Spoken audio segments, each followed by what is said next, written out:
जय Malhar news चॅनलच्या सर्व प्रेक्षकांना सपना चौधरीचा नमस्कार।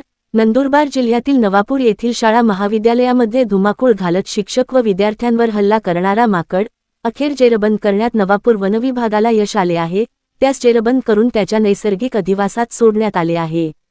नंदुरबार जिल्ह्यातील नवापूर शहर परिसरात एका माकडाने 8 ते 10 विद्यार्थी आणि शिक्षकांवर जीवघेणा हल्ला करीत गंभीर जखमी केले होते। अखेर नवापूर येथील वनक्षेत्रपाल अमोल काशीकर यांनी शाळा महाविद्यालय शिक्षकांनी केलेल्या विनंती अर्जावरून माकडास जेरबंद करण्यासाठी जळगाव येथून खास पथकाला पाचारण केले होते। या पथकातील अधिकारी व कर्मचारी यांनी दोघी धुमाकूळ घालणाऱ्या माकडांना नवापूर तसेच गुजरात राज्याच्या हद्दीतून जेरबंद केले। नवापूर वन परिक्षेत्राचे वनक्षेत्रपाल अमोल काशीकर यांनी नागरिकांना आवाहन केले की असा कोणताही वन्यप्राणी आपल्या परिसरात आढळून आल्यास थेट नवापूर वनविभागाशी संपर्क करून सहकार्य करावे अशी विनंती केली आहे। नवापूर प्रतिनिधीसह सपना चौधरी, जय मल्हार, नंदुरबार।